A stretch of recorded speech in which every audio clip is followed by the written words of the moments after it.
Hey everyone, it's me, Stephanie Nietzsche. I want to say thank you for joining me here today. We have some interesting things to talk about. I didn't know if you knew something because I certainly didn't. So I'd like to share that with you today.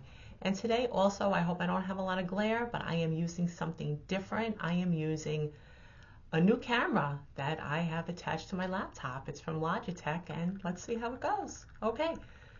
So someone had told me they felt I was following too many people on Instagram and that it would affect me negatively. Now, I like to take advice and at least give some thought and consideration to what someone has to say because there's a lot of things I don't know. I'm still learning and a lot of people know more than me. And that's why I make these videos, because hopefully what I know and share and what I don't know but find out or hear and share, you too can benefit from. So this one today I want to talk about is following a large number of people on social media as an author. Is that a bad thing? Because like I said, I was told I was following way too many people. So when someone would follow me, I was following them back. And in the very beginning, in the early stages of my Instagram account, I was following them back, and they didn't even have anything to do with books or reading or writing. They could have, been involved in skincare, meditation, canning foods. I don't know. Those are all things that I am interested in. But I've learned that they can affect me negatively, just like they can affect me positively. So I just want to run down a few things with you that I found out, and that way you could decide and figure out, are you following too many people? Should you, stick to books and writing, people with the same interests and same posts as you? So here are the positive effects that I learned. Networking and visibility. Following peers, influencers, and readers in your genre can help you build relationships, discover collaboration opportunities, and increase your reach, okay? Community building, which I love. I'm a big community building fan. Following fans or readers makes them feel valued, encouraging engagement and loyalty to your brand. So I don't see anything wrong with following fans and readers, right? Because it's all about books. Now, industry insight. Following other authors, publishers, or industry experts can provide inspiration and keep you informed about the trends in your niche. Okay. Now, let's talk about the negative effects. Perceived lack of professionalism is one of the negative effects, because if you follow thousands of accounts indiscriminately, it might make your profile appear less professional or overly promotional, especially if you don't engage meaningfully. That makes sense. Cluttered feed. Following too many accounts can overwhelm your feed with irrelevant content, making it harder to focus on posts that matter, like from engaged readers or influencers. Okay, that makes sense. So this one, though, to me, happens to be a big one. This is the algorithm changes. Now, we all complain about the algorithm. We all wonder if we're being seen. We're wondering if our content is being, shot out to the right places and being seen by the right people. So on platforms like Instagram or Twitter, if you follow a lot of people but don't engage with their content, the algorithm may deprioritize your posts, which will reduce your visibility. And I mean, that makes so much sense. Now, I know a lot of authors and writers, as it is, are not really active on social media. I am very active on social media. So the person that told me that I was following too many people, this happened to be on my Instagram account. So I just want to tell you what I did in a second. So now this says the best practices is to follow strategically is focus on accounts relevant to your brand, such as fans, readers, and fellow authors and industry professionals, right? I would totally agree with that. Avoid following too many unrelated accounts. And I do agree with that.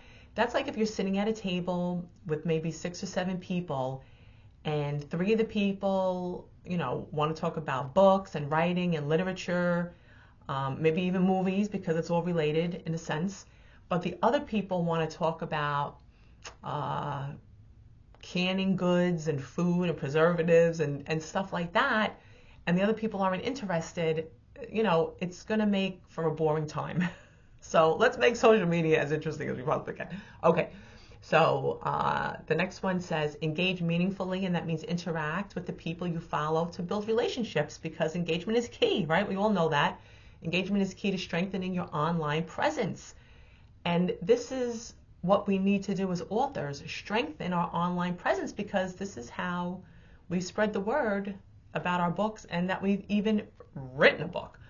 Now, using lists or categories, because on platforms like Twitter or Facebook, you can organize your connections into lists to keep your feed manageable and ensure you see priority content, which is fabulous, because if it's content we're interested in, or content that's really important, or someone that engages with us and we want to engage back with, that's going to show up first.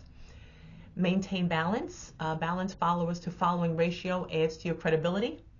Avoid appearing spammy by following too many accounts with minimal engagement. Okay, so the final thoughts on this was, while following a lot of people won't directly harm your business, the way you manage those connections matter. Use strategic following to build relationships and support your author brand while ensuring your profile remains professional and engaging. So yes, that to me made a lot of sense. So what I did was I started with Instagram. Now, let me just say this. I always go through my Facebook feed because I do have two pages. I have my writer page, which I don't really follow a lot of people, because my writer page is mainly for me to post about my writing. So other writers, maybe if I have tips, other writers can read the tips, give their feedback, offer tips of their own. The readers, I want to know what people are reading. I want to know what readers find engaging in stories, what they like about character development, what they like about plots and plot twists, what they like about romance and happily ever afters. So that is really what my Stephanie Nietzsche Facebook writer page is all about. Just about books, just about writing, and it's sharing with authors and readers, and it's engaging with authors and readers. So that's the spot to me for that. Now, I also have a Facebook content creator page where I just post about things that I think in general would be interesting. You know, maybe entertainment, celebrities, things that happened during previous decades, what you're eating for Thanksgiving, how you're decorating your Christmas tree, you know, things like that. So it's a general across the board content I like to do on that page, because I like to interact with people on social media.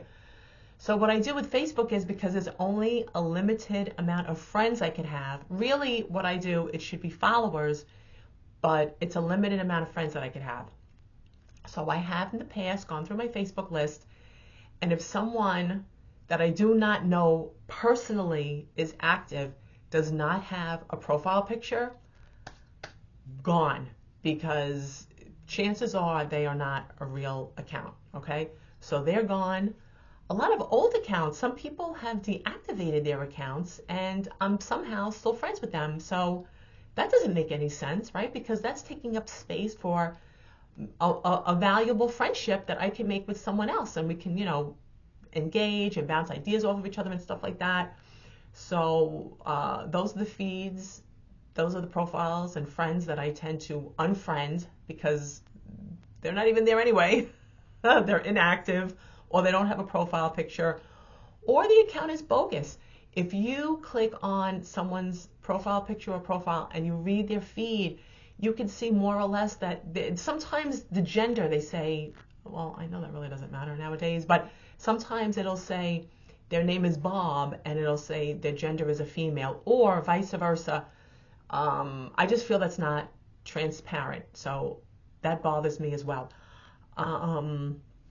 Engagement made under a different name, or no posts, or this one gets me all the time. Pictures of the circle and then their picture is in the circle. To me, for some reason, that is always a fake account. I don't know why people that make fake accounts think that that seems to be a legit account, but to me, and the ones that have the frame, vote, get vaccinated, you see it comes around the profile picture. Those to me, they're all bogus. I don't know, real accounts, that people just don't do that.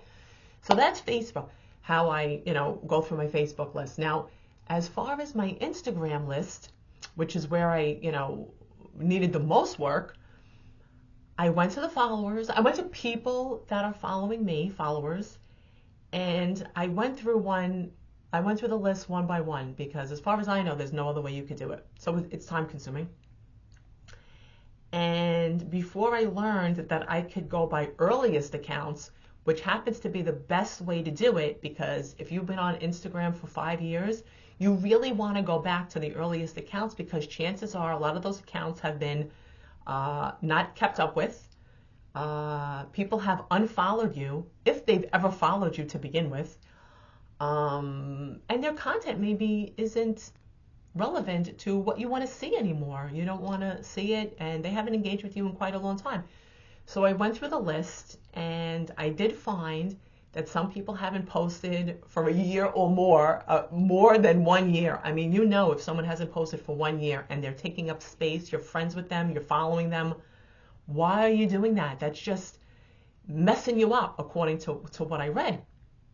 And then, as I went more through the list, I saw that I was following people that at one time were following me and unfollowed me. So while I'm sitting there looking at, I don't know, let's just make up a name, Siobhan Davis, and I'm saying, oh, I don't know, Siobhan does post about books, but it hasn't been a year or so. It's been maybe just like a couple of months. Maybe, Siobhan, I can't keep up with Instagram. And then I'm like, yeah, you know what? I came on Instagram to clean up my list. Siobhan, I'm unfollowing you. And then when I go to unfollow Siobhan, it doesn't give me the follow back option. It gives me the follow option, which tells me Siobhan wasn't following me anyway. So I wasted all that time wondering if I should unfollow Siobhan and not when she wasn't even following me. So, yeah. So for the point is for your social media to run right, correctly, and tightly, you really want to keep on board with people that are active, people that engage with you, and people that share the same type of content as you. Because if your Instagram is social, then it doesn't matter, who cares? But if your Instagram is for a business and focuses on one specific thing, it doesn't just have to be about writing. It could be about cosmetics. It could be about exercise. It could be about workout clothing, apparel. It could be about that. But you should really stick to what you want to post about, and you should really want that back because those are the people that are going to engage with you the most. People are interested in books and you're a writer, they're going to engage with you. If people, if you're going to share information about books or books you just read, readers, they're going to engage with you because, they read books. And if you post interesting stuff or a book that you've read and possibly they've read too, they're going to engage with you. And that's what you want. If you're on social media, that is what you want. You want engagement. You just don't want to make a post and then nobody's engaging with you. And also, you really want to do the same thing. Someone posts a book that they read and you read the book, engage with them, make a comment, like the post, maybe even share it in your story if you thought the book was fascinating. Somebody posts a book you haven't read or it's a new author to you, write about it, make a comment about it, say, hey, I never read this author, but this book looks really interesting, or hey, I love that cover, or I love that title. I mean, that's why we're on social media. That's the word, social media. We're supposed to be social. So authors, writers out there, just, clean up your lists. And I bet that is going to help with your engagement because then, your algorithm's not going to be scattered all over the place. It's going to know where to focus, where to go, and with others who may be interested in your content. Okay, it's Monday. Let's have a fabulous day today, and let's clean up those lists. All right, it's me, Stephanie Nietzsche, and I will see you later.